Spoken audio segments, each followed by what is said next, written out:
Mitos atau fakta? Jika bayi sakit, yang minum obat itu cukup bundanya saja. Jika bundanya makan makanan pedas atau yang asam-asam, nah itu nanti bayinya bisa diare.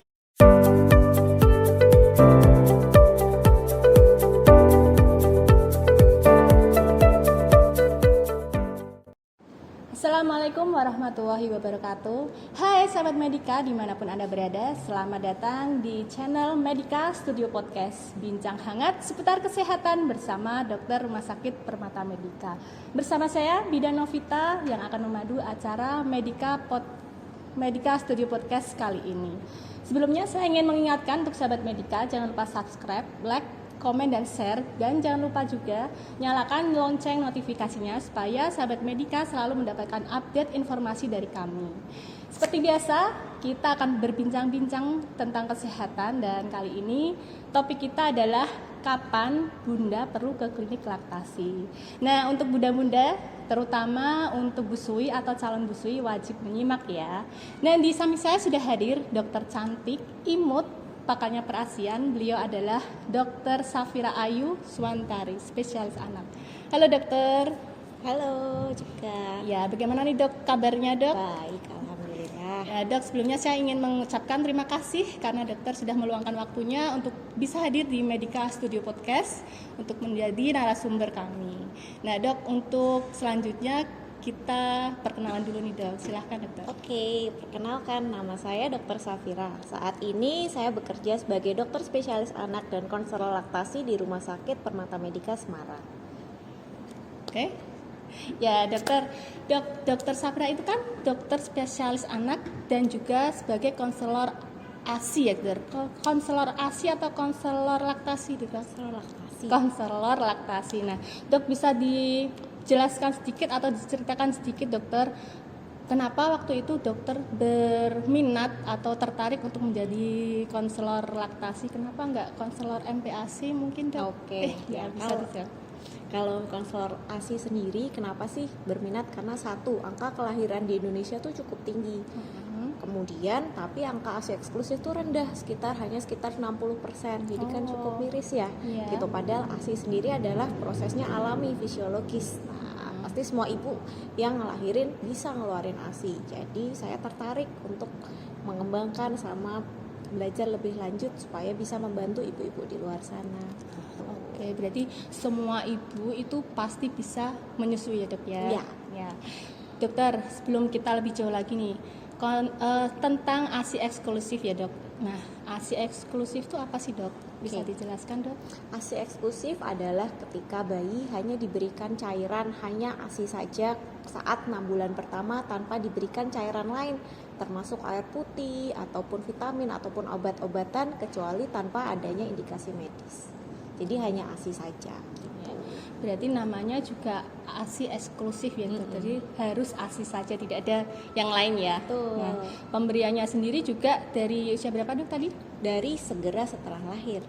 Nah dok, misalnya nih dok ya, ada kan itu pemberiannya sampai 2 tahun atau lebih. Oh, bisa lebih-lebihnya, mungkin ada batasannya? Tidak ada. Nggak ada ya. Nah dok, kalau misalnya yang kan ASI itu banyak banget manfaatnya. Kalau misalnya yang usianya bayinya tuh udah lebih dari 2 tahun, itu manfaatnya masih sama juga dengan pemberian ASI waktu 6 bulan atau gimana dok? Manfaatnya berkurang atau masih sama aja gitu? Manfaatnya masih sama. Untuk angka antibodi ataupun istilahnya zat darah putih yang dari ASI-nya tuh tetap sama, cuman yang membedakan adalah kandungan gizinya. Jadi setelah 6 bulan itu makanya kan perlu dikasih makanan pendamping ASI, karena hanya ASI saja tidak cukup, apalagi di atas 2 tahun. Jadi nggak mungkin hanya di atas 2 tahun dia nggak mau makan apa-apa, hanya ASI saja. Pasti nanti kebutuhan gizinya tidak akan terpenuhi. Tuh. Jadi walaupun ASI, jadi makan itu juga pasti penting ya dok ya. Betul. Untuk bayi yang lebih dari 6 bulan. Nah dok, kenapa sih ASI eksklusif itu penting? Ya. Kenapa ASI eksklusif itu penting? Karena ASI itu adalah zat yang sudah dari sananya ya, yang dari ibu, yang memang untuk khusus bayinya.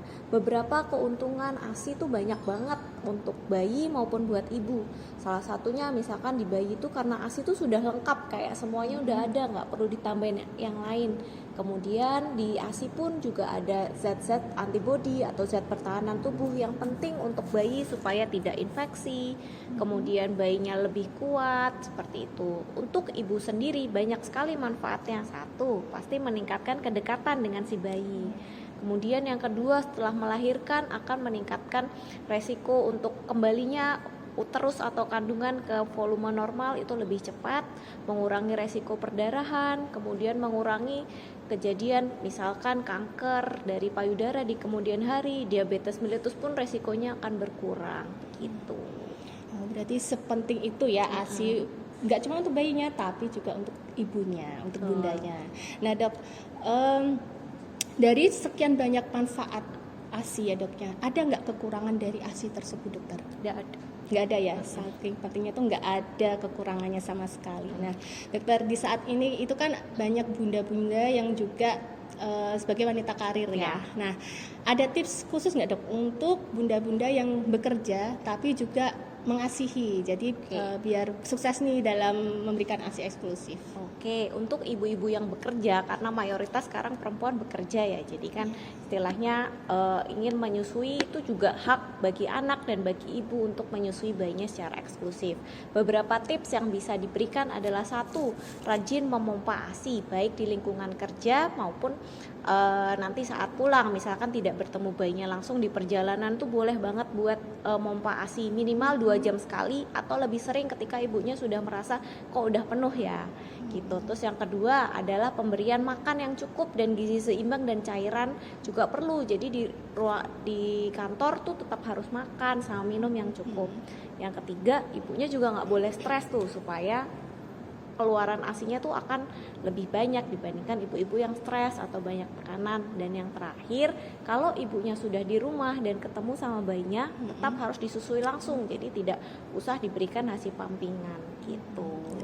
Nah, apalagi itu berarti kan untuk ibu yang bekerja tidak ada alasan ya untuk tidak pumping ya, karena kan sekarang ini walaupun di tempat umum kan ada ya dok ruang untuk khusus laktasi, ya, untuk pumping atau menyusui. pojok laktasi, kemudian juga sudah didukung oleh negara. Kalau misalkan cuti sekarang sudah boleh 6 bulan kayak gitu supaya mendukung untuk keberhasilan ASI eksklusif gitu. Oke dok, kalau di Rumah Sakit Permata Medika itu kan ada program IMD atau inisiasi menyusui dini. Nah, boleh dijelaskan nggak dok IMD itu apa dan apa sih manfaat IMD itu dokter? Oke, inisiasi menyusui dini adalah yang paling penting dalam keberhasilan dari ASI eksklusif, yaitu adalah adanya segera kontak kulit ke kulit dari bayi yang segera setelah lahir, minimal selama 1 jam. Nah, kontak kulit ke kulit ini bukan berarti dia harus sudah bisa nyusu ya dalam 1 jam, tapi yang penting adalah kontak kulit ke kulit.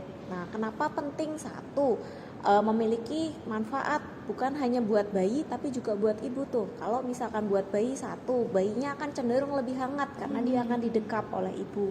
Yang kedua, otomatis resiko infeksi atau resiko untuk kemudian masuk ke rumah sakit akan lebih kecil karena selain dia dihangatkan, dia akan istilahnya kayak menjilat-jilat dari antibodi yang ada di tubuh ibu yang akan digunakan selanjutnya supaya kekebalan tubuh bayi akan meningkat. Kemudian untuk ibu sendiri, satu, akan menciptakan suasana bonding ke bayinya dan membuat ibunya jadi lebih nyaman, seperti itu. Nah, untuk IMD sendiri itu ada hubungannya nggak dok dengan pemberian ASI eksklusif atau keberhasilan pemberian ASI eksklusif itu sendiri? Salah satu 10 langkah yang diupayakan supaya bisa mencapai ASI eksklusif adalah salah satunya adalah mengupayakan dilakukannya inisiasi menyusui dini. Nah, sehingga kontak bayi kulit ke kulit itu dimungkinkan dalam waktu awal dan bondingnya akan segera ada gitu, sehingga ibu pun akan lebih percaya diri untuk memulai menyusui bayinya. Oke, berarti memang benar-benar penting juga ya. Dok, untuk permasalahan yang dialami oleh BUS itu kan banyak banget ya dok ya. Nah, mungkin saya izin untuk membahas permasalahan yang paling sering dialami, yaitu produksi ASI yang terlalu sedikit atau juga produksi ASI yang terlalu banyak. Jadi sedikit juga bermasalah, terlalu banyak juga bermasalah. Betul. Ya dokter. Nah, mungkin dari yang pertama dulu dok, kita bahas untuk produksi ASI yang terlalu sedikit. Nah, itu penyebabnya apa dan bagaimana cara mengatasinya dokter? Oke, Penyebab ASI terlalu sedikit kita harus kategorikan dulu nih, ini beneran sedikit atau persepsi orang tuanya aja yang sedikit gitu. Jadi kita harus benar-benar lihat apakah memang sedikit atau menurut ibunya sedikit padahal ada. Karena seperti yang kita tahu pada saat awal-awal bayi lahir, volume dari lambung bayi itu hanya kecil, bahkan pada hari-hari pertama tuh hanya seperti kelereng, jadi sekitar 1-3 mili saja. Kecil banget. Betul. Berarti ya sekelereng. Jadi kalau misalkan ibunya kadang-kadang merasa kok ASINya nggak keluar ya atau cuma sedikit ya, nah itu mungkin karena perbedaan persepsi. Kita harus sebagai tenaga medis atau konselor laktasi harus menjelaskan bahwa sebenarnya ASI yang sedikit ini kita harus samakan dulu nih persepsinya. Apabila memang ibu merasa sedikit ASINya, tetapi kita harus lihat data objektifnya seperti misalkan peningkatan berat badan bayi, kemudian frekuensi pipis, kemudian tidak ada penyakit penyerta yang lain. Nah itu mungkin hanya istilahnya perasaan ibu aja tuh yang sedikit gitu. Tapi selama berat badannya baik, naiknya baik sesuai dengan usia, kemudian frekuensi pipisnya pun banyak, tidak pekat warnanya, insya Allah ASINya pun cukup gitu. Padahal selama ini tuh kita hanya berpatokan hasil pumpingnya tuh berapa ya dok ya, berarti ternyata salah ya. Betul, karena dan juga hasil pumping itu tidak bisa menentukan jumlah dari ASI. Karena pompaan ASI itu berbeda dengan hisapan bayi gitu. Jadi kita selalu bilang kok pumpingnya cuma bisa ngotorin pompanya aja ya, atau cuma 5 atau 10 mili. Padahal ketika sudah dihisap bayi itu tidak seperti itu, dan juga itu bergantung dari volume bayi gitu. Jadi kenapa sih kita menganjurkan ASINya disusui langsung? Nah, karena bayinya itu memiliki kayak regulator sendiri nih. Jadi kalau misalkan dia lapar, dia akan minta minum. Kalau sudah kenyang, dia akan melepaskan. Nah, itu yang tidak bisa dipunyai kalau misalkan kita pakai dot atau pakai media yang lain gitu. Berarti juga padahal setiap dari bayi satu dengan yang lain itu kebutuhannya berbeda ya dok ya. Nah dok, untuk masalah yang satunya nih dok, untuk produksi ASI yang terlalu banyak, nah itu berbahaya nggak dok, dan bagaimana cara mengatasinya? Oke, ada suatu kondisi medis yang dinamakan hiperlaktasi. Jadi hiperlaktasi itu kayak produksinya tuh banyak banget ASINya, mungkin bisa sekitar 2-3 liter per hari atau lebih.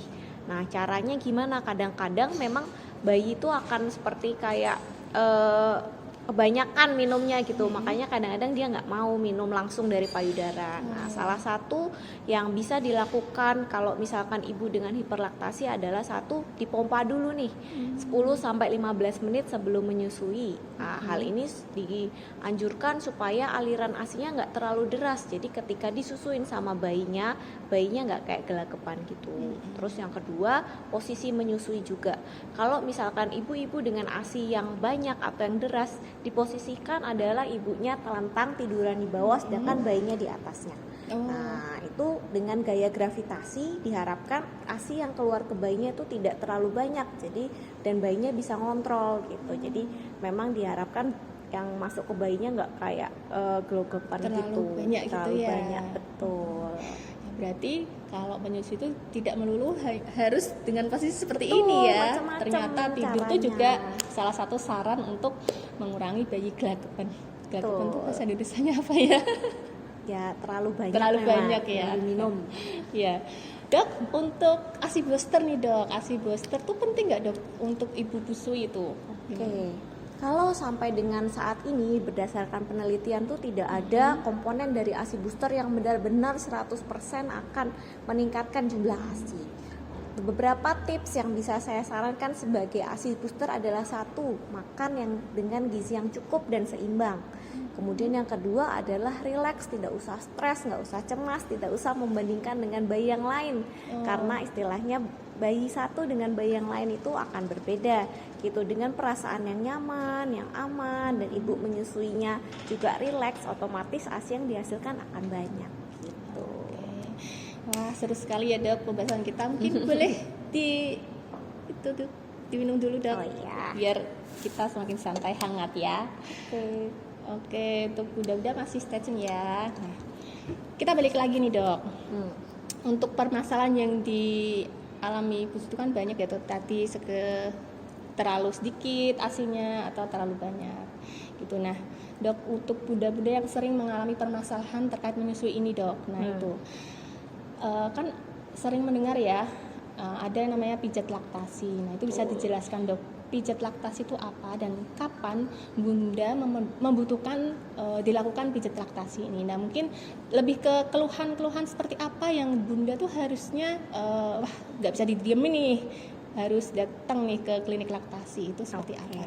Oke, pijat laktasi sendiri bisa diibaratkan adalah melakukan gerakan-gerakan atau pijatan di payudara dan sekitarnya, dan juga di hal ini termasuk juga pijat oksitosin, yaitu yang dilakukan dari leher ke 2 tulang selangka. Nah, itu fungsinya banyak. Yang satu, meningkatkan ibunya supaya lebih rileks. Dengan lebih rileks pasti otomatis ASI akan lebih banyak keluarnya. Kemudian yang kedua, dengan pijatan lembut atau yang di sekitar area payudara diharapkan saluran-saluran ASI-nya itu menjadi lancar, jadi tidak ada yang clogging itu tersumbat. Nah, terus kapan sih perlu dilakukan pijat laktasi? Nah, pijat laktasi itu sebenarnya boleh segera setelah bayinya lahir, atau misalkan ibunya sudah merasa ada keluhan nih, misalkan kok payudaranya tidak bisa mengosongkan secara optimal, atau misalkan kok payudaranya udah mulai bengkak nih. Nah, itu boleh bisa segera berkunjung ke klinik laktasi atau melakukan pijat laktasi. Dan pijat laktasi pun juga istilahnya tidak harus sama tenaga terlatih, misalkan sekali 2 kali boleh dengan tenaga terlatih. Kemudian selanjutnya di rumah bisa dilakukan setiap kali menyusu oleh suami ataupun oleh ibunya sendiri juga bisa gitu. Yang penting istilahnya sudah belajar metode dan caranya, dan itu caranya mudah gitu. Jadi istilahnya bisa dipraktekkan berulang-ulang gitu. Berarti bisa bagi tugas nih untuk bundanya menyusui, Pak Sunya suruh mijetin gitu. Betul. Ya dok ya, kerjasama yang baik. Nah dok, saat bunda mau ke klinik laktasi dokter, nah itu sebaiknya siapa aja yang diajak untuk mengikuti mendampingi bunda saat konsultasi laktasi dokter? Oke, yang diajak ke bunda adalah satu yang tinggal di rumah atau membersamai ibu, boleh suami. Kalau misalkan di rumah ada mertua atau misalkan nenek atau ibu kandungnya ibu sendiri, misalkan untuk supaya ibu lebih rileks, terus penjelasannya bisa sampai ke semua keluarga yang ada di rumah, itu boleh diajak. Jadi istilahnya harapannya kita klinik laktasi adalah persepsinya sama antara ibu, ayah, atau suami, kemudian nenek atau mertua yang ada di rumah. Karena salah satu yang mendukung keberhasilan menyusui adalah lingkungan yang mendukung. Jadi kita harus menciptakan lingkungan sekitar ibu yang memang mendukung nih dilakukannya ASI eksklusif gitu. Jadi nanti harapannya setelah pulang udah nggak ada lagi nih yang ngatur-ngatur yang nggak sesuai dengan seharusnya gitu. Betul. Ya dok ya. Oke, berarti mertua kayaknya wajib diajak nih. Dok, sebelum kita ke pertanyaan terakhir nih dok, kita ada sesi mitos atau fakta. Jadi nanti dokter saya akan membacakan beberapa pertanyaan. Kalau jawabannya mitos, dokter gini ya, mitos. Oke. Kalau fakta gini, boleh gini. Oke ya dok. Nah, saya bacakan dokter. Yang pertama, mitos atau fakta jika bayi sakit yang minum obat itu cukup bundanya saja, karena dengan ibu minum obat maka dengan otomatis khasiat obat itu sudah tersampaikan ke bayi saat minum ASI. Mitos atau fakta dokter? Itu mitos. Mitos ya. Bisa dijelaskan dokter? Nah, karena ketika bayi ibu yang minum itu jumlah khasiat dari obat atau zat aktif obat yang masuk ke ASI itu biasanya hanya sedikit. Jadi kalau bayinya sakit yang harus minum obat adalah bayinya. Dan biasanya untuk bayi-bayi kecil atau di bawah 6 bulan itu pemberian obatnya harus benar-benar selektif. Jadi jangan langsung dikasih obat gitu. Jadi kalau bisa apabila kurang dari 6 bulan bayinya sakit, usianya segera dibawa ke fasilitas kesehatan atau ke dokter supaya diberikan obat yang sesuai. Oh, berarti mitos ya. Nah, pertanyaan selanjutnya nih dok, jika bundanya makan makanan pedas atau yang asam-asam, nah itu nanti bayinya bisa diare, mitos atau fakta dokter? Oke, itu mitos. Oh, mitos juga. Ya. Bisa dijelaskan dokter? Nah, jadi kalau misalkan makan makanan tuh kan masuknya ke dalam usus ya. Nanti yang masuk ke dalam ASI itu adalah sari-sarinya. Jadi bukan zat pedesnya, bukan zat asamnya. Jadi yang akan dimakan bayinya tuh cuma sari-sarinya, karbohidrat, protein, vitamin. Nah, kalaupun ibunya mau makannya asam ataupun yang pedas, asalkan ibunya tidak ada komorbid, boleh aja gitu. Misalkan ibunya nggak punya sakit mah, atau misalkan ibunya nggak diare, asalkan makanan tersebut bersih, nantinya yang akan masuk ke bayinya tuh hanya yang zat-zat pentingnya aja, bukan zat perasanya gitu. Berarti mitos ya, kan nggak lucu juga ya dok, masa bayinya kepedesan gitu Iya. ya. Oke dokter, ke pertanyaan selanjutnya, mitos atau fakta bahwa ASI bisa menyembuhkan ruam atau luka pada bayi atau lecet pada puting ibu, itu mitos atau fakta dokter? Karena beberapa waktu yang lalu ada viral kan dok, itu ada ibu yang meneteskan ASINya ke mata bayi, nah itu hampir menyebabkan kebutaan pada bayinya, karena waktu itu beritanya tuh bayinya tuh kayak lodokan gitu loh dok, apa? Nah itu tuh ditetesin ASI biar sembuh gitu. Gimana dokter itu penjelasannya? Oke, kalau itu tuh bisa mitos, bisa fakta tuh. Kalau misalkan yang ditetesin ke matanya tuh jelas mitos. Memang di ASI itu tidak ada zat-zat yang mencegah terjadinya infeksi atau antibodi, tapi bukan berarti dia adalah obat. Nah, cuman kalau misalkan ASI selain karena zat-zat antibodi tersebut, ketika misalkan puting ibu lecet, itu ASINya bisa dikeluarkan sedikit tuh, terus kemudian diolesin, dan itu akan membantu penyembuhan dari si puting ibu yang lecet gitu. Jadi kan kadang-kadang sekarang kita sering ya dengar kayak ada nipple cream kayak gitu. Nah, pemberian nipple cream tuh sebenarnya bukan tidak salah, cuman agak sulit karena istilahnya ketika dia harus menyusui, kita harus membersihkan payudara lagi, karena harus benar-benar supaya nipple creamnya itu hilang gitu. Kalau misalkan kita bersihkan dengan air ataupun dengan sabun, itu pun nanti akan mengiritasi gitu, mengiritasi lagi. Padahal kita kan maunya nyembuhin tuh, tapi kasih nipple cream harus dibersihin lagi sebelum nyusuin bayinya, dan istilahnya kan memperlama antara nggak jadi sembuh ya.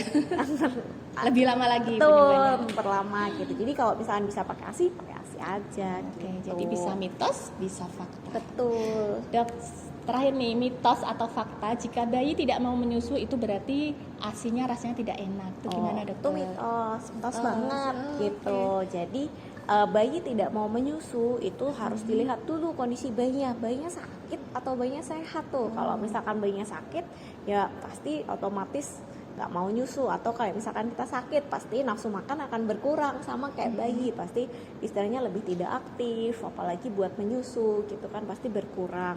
Kalau bayinya sehat, bayi tidak mau menyusu, kita harus lihat dulu faktor-faktor yang lain. Satu, apakah posisi dan perlekatan bayi itu sudah tepat atau belum? Karena misalkan posisi dan pelekatan yang nggak tepat, itu lama-lama nanti bayinya kayak malas nyusu, apalagi kalau sudah disambung sufor. Lama-lama kan ibu jadi stres ya, kok bayinya nggak mau nyusu nih, ya udahlah dikasih sufor, didot kayak gitu. Nah, dianya mau belajar tapi istilahnya sudah kita intervensi dengan hal-hal yang lain. Nah, itu yang bikin nanti bayinya ya udahlah aku ngedot aja, kok juga lebih gampang, nggak mau belajar nyusu lagi gitu. Jadi ini tergantung dengan usaha bundanya nih ya.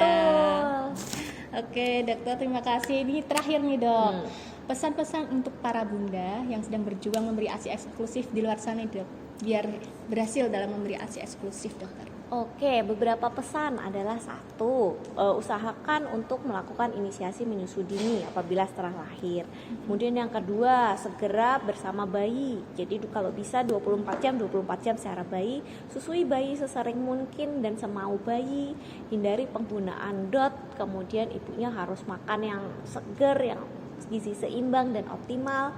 Dan juga yang terakhir adalah ibu tidak boleh stres atau cemas, karena ketika stres atau cemas otomatis akan membuat produksi ASINya berkurang. Nah, itu yang bikin nanti berlarut-larut masalahnya gitu.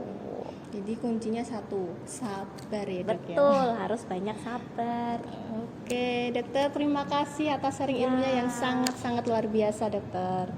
Nah, seru sekali ya sahabat Medika, pembahasan kita tentang laktasi ini. Nah, untuk sahabat Medika yang mempunyai permasalahan terkait menyusui, mungkin ada keluarga, tetangga ataupun teman, jangan ragu-ragu untuk datang ke klinik laktasi untuk berkonsultasi ataupun berdiskusi dengan konselor ASI yang nantinya akan bertemu dengan Dr. Safira Ayu Swantari, spesialis anak yang praktek di hari Senin sampai dengan Sabtu jam 10 sampai dengan jam 12. Sebaiknya dengan janjian atau reservasi terlebih dahulu. Dan untuk informasi lebih lanjut bisa menghubungi ke nomor 0821 9653 9228 atau nanti kita tuliskan di description box.